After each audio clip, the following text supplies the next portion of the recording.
오늘 본문 우리 에베소서 6장 우리 23절부터 우리 24절 말씀 중심으로 우리 신자의 우리 네 가지 키워드라는 제목으로 함께 은혜를 나누기를 원합니다. 그동안 이렇게 우리 에베소서 강해를 우리가 1장부터 쭉 이렇게 살펴봤는데요. 신자로서 반드시 있어야 될 것이 뭐가 있을까요? 저도 우리가 신앙생활 하고 있다면 네 가지가 꼭 있어야 되거든요. 첫 번째가 뭔가 하면 은혜입니다. 우리 23절에 보면요. 그리고 두 번째가 믿음이고요. 또 세 번째는요. 사랑이고요. 네 번째는요. 은혜입니다. 이 평안, 믿음, 사랑이 은혜. 이 네 가지는 서로 연결되어 있습니다. 저는 오늘 우리 찬송가를 우리 찬양 드렸는데 전부 다 은혜, 믿음, 사랑, 평안 이 단어가 나오는 찬양이죠. 저는 이 찬양 부르면서 어떻게 연결시켰을까? 오늘 마지막 부른 찬양은 평화로다 말이죠. 그리고 사랑의 물결이 말이죠. 그 평안과 사랑을 연결시킵니다. 또 성경은 은혜와 평안을 연결시키거든요. 또 사랑과 믿음을 연결시킵니다. 그래서 이 네 가지는 서로 다 이렇게 연결되어 있습니다. 따로 이렇게 되어 있는 거 아니죠. 믿음은 있는데 사랑은 없다? 그럴 수 없다는 거죠. 은혜를 받았는데 마음이 불안하고 어쩔 줄 모른다? 그럴 수가 없다는 거죠. 은혜를 받았으면 마음의 평안이 있습니다. 모든 지각이 튀어나온 하나님의 평강이 우리의 마음과 생각을 지켜주십니다. 저는 그런 성도들의 고백을 많이 듣습니다. 목사님, 지금 옛날 같으면 이런 상황이면 그분 말로 말이죠. 미치고 폴딱 뛸 텐데 그게 무슨 말인지 잘 모르겠지만은 어쩔 줄 몰라 한다는 거죠. 근데 지금은 그냥 믿는 구석이 있어서 그런지 덤덤하고 괜찮네요. 그러면서 한마디 더 던집니다. 이래도 되는가 모르겠네요. 믿음 생활하면 평안으로 말이죠. 어려운 상황들을 다스릴 수 있는 힘이 생깁니다. 그래서 오늘 이 네 가지 이 단어인데 특별히 다 연결되어 있지만 은혜와 평안을 말이죠. 좀 연결시키고 또 믿음과 사랑을 좀 연결시키는 그런 시간이 됐으면 좋겠습니다. 물론 이게 다 연결이 되는데요. 특별히 이제 이 두 가지 연결을 좀 시키면서 우리 함께 은혜를 받기 원합니다. 자, 예수님께서 탄생하실 때에 천사들이 말이죠. 이렇게 찬양을 드렸죠. 지극히 높은 곳에서는 하나님께 영광이요. 그 이전 성경은 말이죠. 땅에서는 기뻐하심을 입은 사람들 중에 평화로다. 근데 지금 성경은 어떤가요? 우리 누가복음 2장 14절. 참 이 번역을 정확하게 하고 있는데요. 누가복음 2장 14절. 우리 같이 한번 읽겠습니다. 시작.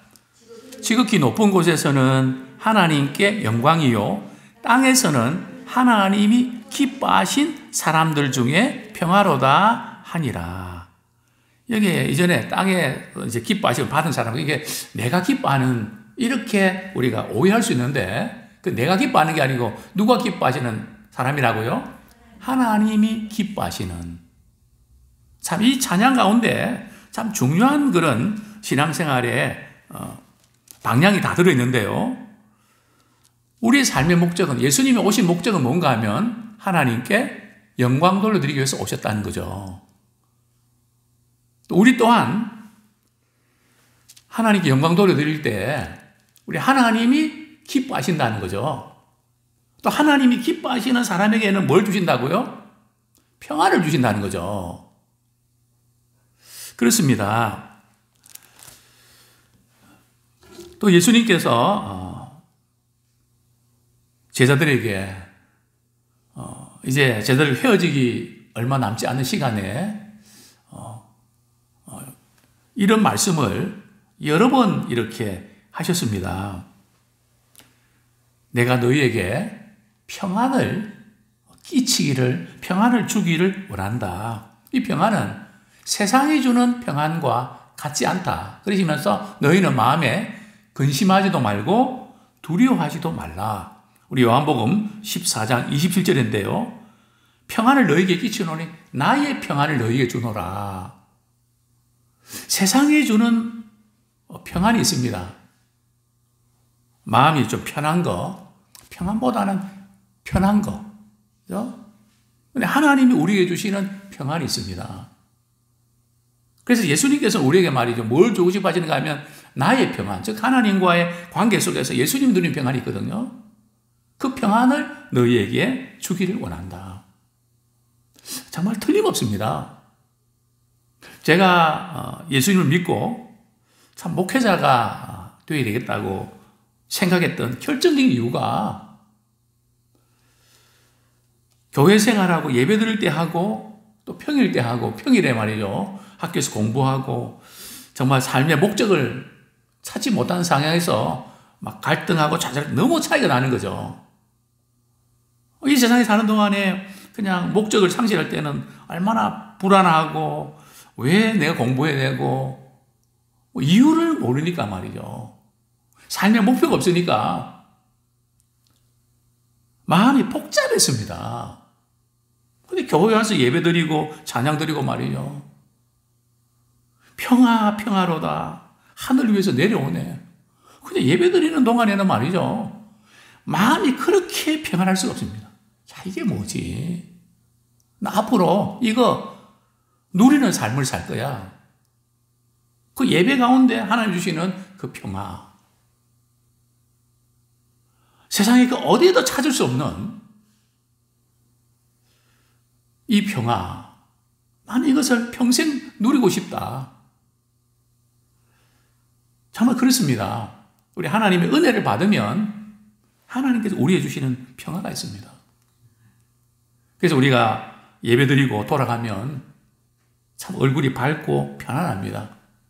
그러나 세상에서 말이죠. 좋은데 놀러 다니고 그렇게 이렇게 하루를 보낸 분들이 저녁에 올 때는 마음이 불편해 보입니다. 왜요? 월요일부터 말이죠. 직장 생활하니까 죽었다. 어쨌든 뒷끝이 안 좋은 그런 것을 우리는 보게 됩니다. 또 예수님께서 부활하신 후에 말이죠. 제자들에게 찾아오셔서 어떤 말을 인사할 때에 자주 썼던 표현이 있죠. 어떤 표현입니까? 우리 요한복음 20장을 한번 보겠습니다. 우리 앞쪽에 한번 보시죠. 요한복음 20장. 두려움에 떨고 있는 제자들에게, 불안에 떨고 있는 제자들에게 예수님께서 뭐라고 말씀하셨던가요?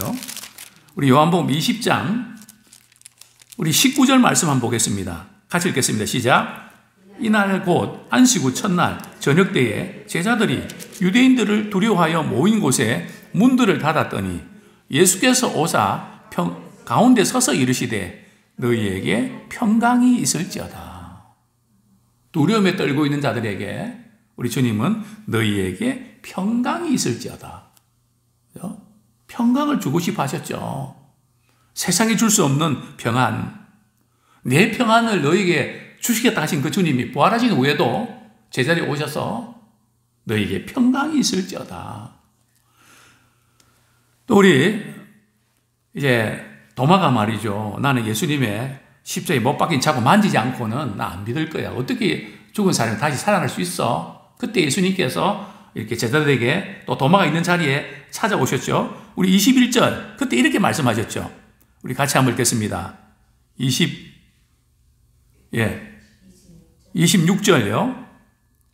네, 같이 한번 읽겠습니다. 시작. 여덟일 지나서 제자들이 다시 집 안에 있을 때에 도마도 함께 있고 문들이 닫혔는데 예수께서 오사 가운데 서서 이르시되 너희에게 평강이 있을지어다. 그렇습니다. 하시고 참 예수님께서 제자들에게 평강이 있을지어다. 이렇게 평강의 인사를 이렇게 하셨습니다. 자, 그런데 이 세상에서 말이 잘 나가는 사람, 하나님 모르는 사람, 성경은 그 사람 악인이라 그러거든요. 교회를 나와도 악인일 수 있습니다. 성경에서 말하는 악인은 못된 사람만이 악인이 아니고요. 그냥 교회 와서 예배만 드리고 삶 속에서는 하나님을 사랑하고 섬기지 않는, 예수님 오실 때 말씀하셨거든요. 의인 중에서 악인을 갈라낸다 그랬거든요. 또 예수님 다시 오실 때 양과 염소의 비유 있잖아요. 그죠? 물론 우리가 비유를 우리 해석할 때 그게 신자와 불신자를 갈라놓는가요? 그거 아니거든요. 거기 보면 예수님 우리가 언제 예수님 벗었을 때 또 감옥에 갇혔을 때 우리가 돌아오지 않았습니까? 우리 그런 적 없는데요. 주여라고 부르면서 말이죠. 믿는 사람이에요. 근데 주님의 뜻대로 행하지 않는, 사랑으로 구제하지 않는 그런 사람이 성경은 악인이라 그러거든요. 그래서 성경에 말하는 의인과 악인은 믿는 사람, 안 믿는 사람을 가리키는 것이 아니라, 물론 안 믿는 사람도 악인이죠. 믿는 사람 가운데 주님의 뜻대로 말씀대로 살아가지 않는 그런 사람을 악인이라 그러죠. 근데 이 악인은 말이죠, 평강이 있을까요, 없을까요? 하나님을 모르는 대기업 총수가 말이죠, 평안이 있을까요, 없을까요? 하나님을 모르는 지도자가 평안이 있을까요, 없을까요? 있지 않을까요? 돈도 많고 다 보장되어 있는데, 요트도 있고, 뭐 다 보장되어 있는데 뭐 걱정할 게 뭐가 있습니까? 그래, 하나님께서 말이죠, 딱 세팅을 해놓으셨습니다. 어떻게 해요? 이사야 57장 20절 21절 겉에서 보기는 그럴 때도 보이고 부러워 보여도, 그죠? 하나님 이렇게 말씀하셨습니다. 이사야 57장 20절 21절 같이 읽겠습니다. 시작. 그러나 악인은 평온함을 얻지 못하고 그 물이 진흙과 더러운 것을 늘 솟구쳐내는 요동하는 바다와 같으니라. 내 하나님의 말씀에 악인에게는 평강이 없다 하셨느니라. 자, 악인에는 뭐가 없다고요? 평강이 없다는 거예요. 겉으로 보면 부럽고 대단해 보여도 하나님이 없는 사람은 늘 불안해하고 평강이 없다는 거죠. 평강은 하나님께서 주시는 선물입니다. 은혜를 받아야 평강하지, 은혜가 없는 사람은 평강을 누리지 못합니다. 참 얼마나 이 하나님의 이 세팅. 그래서 바울 사도는 서신서를 이렇게 쓰면서, 특별히 옥중 서신을 쓰면서 말이죠, 항상 인사할 때마다 이걸 강조했죠. 마치 숟가락과 젓가락처럼 항상 따라다니는 단어가 있죠. 로마서 1장, 시간 관계상 빌립보서 1장 2절 보겠습니다. 빌립보서 1장 2절 시작. 하나님 우리 아버지와 주 예수 그리스도로부터 은혜와 평강이 너희에게 있을지어다. 자, 은혜와 평강은 돈 주고 살 수 있나요? 사람이 만들 수 있나요? AI로 대체할 수 있나요? 인공지능으로 가능할까요? 은혜와 평강은 어디서부터 온다고요? 하나님 우리 아버지와 주 예수 그리스도 그분으로부터 오는 것이지 세상에서는 얻을 수가 없다는 겁니다. 우리 이것을 아셔야 됩니다. 그러니까 남들이 볼 때 뭐 대단한 것처럼 보이지 않고 소소한 것처럼 보여도 참 그 모든 것을 하나님이 내게 주셨어. 그 은혜를 깨닫는 사람에게는 평강이 있다는 거죠. 그것이 복이라는 겁니다. 돈이 많고 적고 문제가 아니라, 자, 우리가 여기까지 올 수 있었던 거 하나님의 은혜야. 하나님의 은혜인 줄 깨닫고 감사하면서 살아가는 그 사람이 최고로 부자죠. 행복한 사람이죠. 그렇습니다. 이 바울은 옥중서신에서 감옥에 있으면서 말이죠. 항상 그 밖에 있는 성도들이 꼭 붙잡고 있으면, 꼭 누리고 있으면 좋겠다는 것이, 내가 어디 나가면 어디 좋은 데 구경시켜주고 맛있는 맛집에 좀 날 데려다 주고 뭐 이런 게 아니고, 사람에 대해서 이렇게 얻을 수 있는 게 아니고 우리 하나님으로부터 오는 것, 그것을 그렇게 간절히 원했던 것입니다. 자, 그런데 우리가 이 하나님의 은혜를 말이죠, 우리가 계속 공급받기 위해서 우리 은혜에 대해서 조금 오해하는 게 있습니다. 어떤 오해인가 하면, 물론 은혜는 하나님께서 무조건적으로 주시는 거거든요. 무슨 대가나 공로를 얻는 게 아닙니다. 그러나 은혜 받는 건 말이죠, 그냥 입만 벌리고 가만히 있으면 말이죠, 사가 또 떨어지나요? 그래서 우리 신학적으로는 은혜의 채널이 있습니다. 은혜의 방편이 있거든요. 은혜 받으려면 어떻게 됩니까? 두 가지를 해야 됩니다. 은혜의 보좌 앞에 나가야 됩니다. 은혜의 보좌 앞이 어디입니까? 하나님께 예배드리고 하나님께 찬양드리는 것입니다. 가만히 있으면 은혜가 안 부어지죠. 물론 주시는 은혜는 하나님의 무조건적인 은혜지만, 은혜 받을 수 있는 채널을 주셨다는 겁니다. 기회를 주셨다는 거죠. 그래서 우리가 저녁 시간에 참 피곤하고 또 내일 또 쉬는데, 오늘 이 저녁 시간 이렇게 내일 쉬는 저녁 시간은 되게 표정이 좀 밝더라고요. 그죠? 심적으로 좀 편안하니까요. 그죠? 오늘 왜 이렇게 이 저녁 시간에 나오셨습니까? 왜냐하면 은혜 받는 것이 집에서 쉬는 것보다 비교할 수 없는 그 맛을 우리가 아니까. 그게 이제 은혜의 맛이거든요. 그래서 은혜는 무조건적인 하나님의 은혜지만, 하나님께서는 그냥 은혜 받을 때까지, 은혜 주실 때까지 가만히 기다려라, 그렇게 말씀하지 않았어요. 어떤 분은 그렇게 말씀하시더라고요. 집사님, 권사님, 기도로 나오셔서 하나님께 부르짖어야죠. 그러니까 하시는 말씀이, 하나님께서 은혜를 안 주셔갖고 제가 마음에 그냥 기도하고 싶은 마음이 생길 때까지 조금 기다려 주시죠. 그 잘못하고 있는 거거든요. 은혜 문 앞에 나가면 하나님 은혜 주시는데 가만히 있으면 주시나요? 아니거든요. 사실 힘들고 어려울 때에 우리 하나님이 더 큰 은혜를 주십니다. 또 그 다음에 우리 하나님께서 은혜 주실 때 말이죠, 어떻게 할 때 은혜 주십니까? 우리 신명기 5장 10절, 신명기 5장 10절,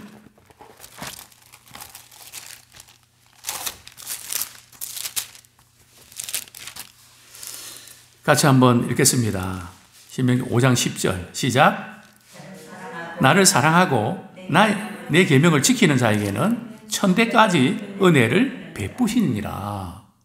자, 어떻게 하면 은혜를 몇 대까지요? 천대까지 베푸신다. 어떤 사람에게요? 나를 사랑하고 내 계명을 지키는 자에게. 그냥 천대까지 주시는 게 아니고요,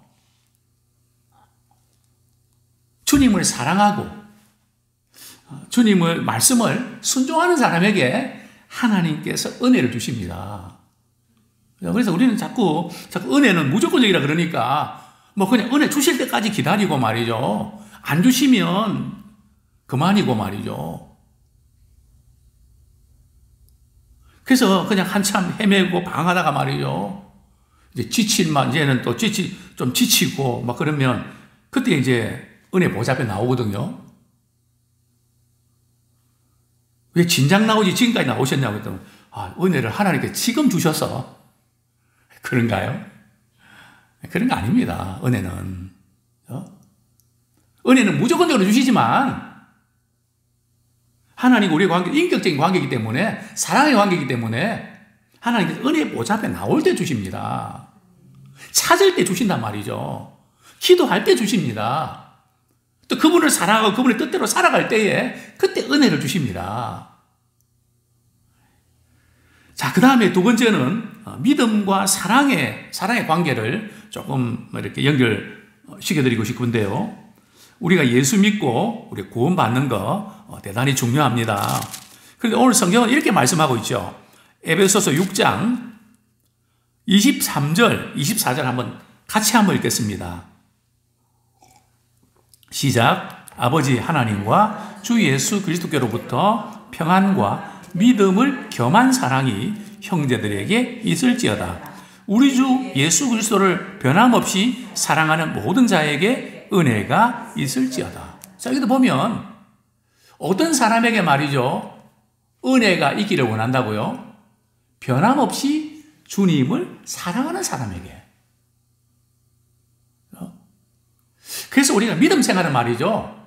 들쑥날쑥 하면 안 돼요. 아주 그 전천후처럼 말이죠. 꾸준해야 됩니다. 힘들고 어려워도 변함없이 주님 사랑하고 뒤돌아서지 않고 한번 마음 정하고 말이죠. 끝까지 주님을 사랑하는 그 중심. 그래서 변함없이 주님을 사랑하는 우리 모두가 되길 원합니다. 그런 사람이 하나님께서 계속해서 은혜를 부어주십니다. 근데 오늘 본문에 보면 믿음을 겸한 사랑. 참 재밌는 표현이죠. 믿음을 겸한 사랑. 믿음과 사랑이 연결되어 있는데 고린도서 13장 3절에 이렇게 말씀하고 있죠. 우리가 이렇게 열심도 있고 믿음이 있다, 산을 옮길 만한 믿음이 있다 할지라도 사랑이 없으면 아무것도 아니요. 믿음이 좋다고 하는데 그 삶 속에서 사랑이 나타나지 않는단 말이죠. 그럴 때 어떤 일이 벌어진가 하면 아무것도 아니라는 것은 삶의 존재 목적을 상실한다는 겁니다. 삶의 의미가 없다는 거죠. 교회 생활하고 믿음 생활한다 하지만 이렇게 살아서 뭐하나. 삶의 의미가 없는 분들을 종종 만납니다. 그분들에게서 빠진 게 뭘까요? 교회 다니고 믿음이 있다고 하지만 사랑을 실천하지 않습니다. 사실 교회 공동체는 사랑을 실천하는 기회를 부여받습니다. 오늘도 이제 기아대책에서 저희들이 이렇게 헌금한 그 금액까지 적고 말이죠. 예람교회 우리 성도님들이 우크라이나에 이제 헌금해 주셔서 이렇게 기념패를 이렇게 주셨더라고요. 그러면서 이제 우크라이나 현지에서 있었던 일들 이렇게 서로 나누고 그렇게 하는데요. 참 저희들의 작은 우리 사랑의 표현들이 또 그 현지에 있는 우리 아이들에게 큰 위로와 힘을 얻는 아마 동영상을 이번 주일에 이렇게 보게 될 것입니다. 그래서 교회에서 뭐 하자 그러면 그것이 사랑할 수 있는 기회거든요. 참 우리가 월요일부터 토요일까지 살아가면서 참 바쁘지 않습니까? 뭐 한 주일이 금방 돌아오고 한 달이 금방 이렇게 지나가고 그래서 교회에서 하는 건 다른 게 없거든요. 그래서 어떻게 하면 내가 할 수 있는 거 사랑을 표현할 수 있을까? 어떻게 하면 섬길 수 있을까? 물질이든 시간이든 은사든 내가 가지고 있는 그 모든 걸 가지고 사랑을 겸한 믿음 이것이 너무너무 중요합니다. 자, 그런데 이 믿음과 사랑의 관계 자, 우리가 믿는다는 게 뭡니까? 우리가 뭘 믿는 것이죠? 제가 물어봅니다. 집사님, 뭐 믿으세요? 다 믿어요. 뭘 믿는데요? 교회를 믿는데요? 뭐 성경을 믿는데요? 도대체 믿음의 내용이 뭡니까? 그냥 믿는다니까요. 믿기만 하면 구원받고 천국 간다니까요. 그럼 뭘 믿는데요? 우리가 뭘 믿는지 아십니까? 또 믿을 때 어떤 증상이 나타나는지 아십니까? 우리 갈라디아서 한번 보겠습니다. 우리가 믿음의 내용이 정확해야 됩니다. 그러니까 이 믿음의 내용이 정하지 않으니까 뭐가 좀 어렵고 힘들면은 내가 믿음 생활인데 왜 이런 일이 생기는가? 하나님 나를 사랑하시지 않는가 봐. 자꾸 그러면서 건드린단 말이죠. 우리 갈라디아서 2장 우리 잘 아는 그 말씀이죠. 내가 그리스도와 함께 갈라디아서 2장 20절 같이 읽겠습니다. 시작. 내가 그리스도와 함께 십자가에 못 박혔나니 그런즉 이제는 내가 사는 것이 아니요 오직 내 안에 그리스도께서 사시는 것이라.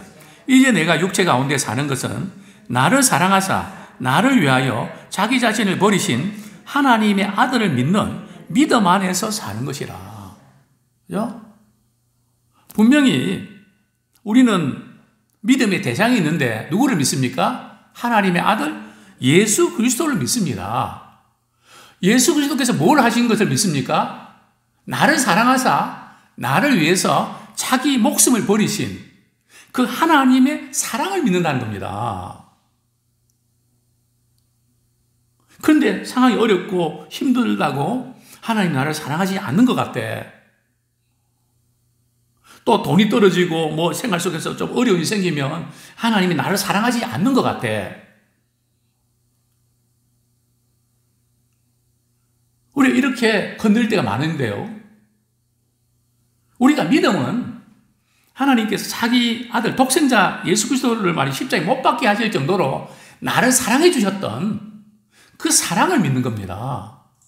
또 우리가 진짜 예수 믿을 때 말이죠. 그냥 어떤 일이 벌어진지 아십니까? 이런 일이 있어야 돼요. 이런 현상이 반드시 나타납니다. 우리 요한일서 어떤 현상일까요? 요한일서 4장 요한일서 우리 4장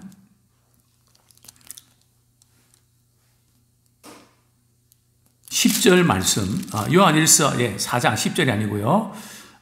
먼저 우리 15절 말씀 한번 같이 읽겠습니다. 요한일서 4장 15절 시작. 누구든지 예수를 하나님의 아들이라 시인하면 하나님이 그의 안에 거하시고 그도 하나님의 안에 거하시니라. 우리가 예수님을 말이죠. 하나님의 아들 그리스도라고 마음으로 믿고 입으로 시인하면 말이죠. 어떤 일이 난다고요? 하나님이 그의 안에 거하시고 그도 하나님 안에 거한다는 거죠. 하나님이 우리 안에 거하시고 우리도 하나님 안에 거한다는 거죠. 이게 무슨 뜻입니까? 하나님이 우리 안에 거하신다? 이게 어떤 의미일까요? 자, 그 다음에 16절 말씀 같이 읽겠습니다. 시작. 하나님이 우리를 사랑하시는 사랑을 우리가 알고 믿었노니 하나님은 사랑이시라. 사랑 안에 거하는 자는 하나님 안에 거하고 하나님도 그의 안에 거하시느니라. 자, 우리가 믿는다는 게 뭔가 하나님 우리를 사랑하신 그 사랑을 믿는 거거든요. 그 사랑을 믿는 순간에 어떤 일이 벌어진다고요? 하나님 우리 안에 거하는데 그게 무슨 뜻입니까? 하나님의 사랑이 우리 안에 쑥 들어온단 말이에요.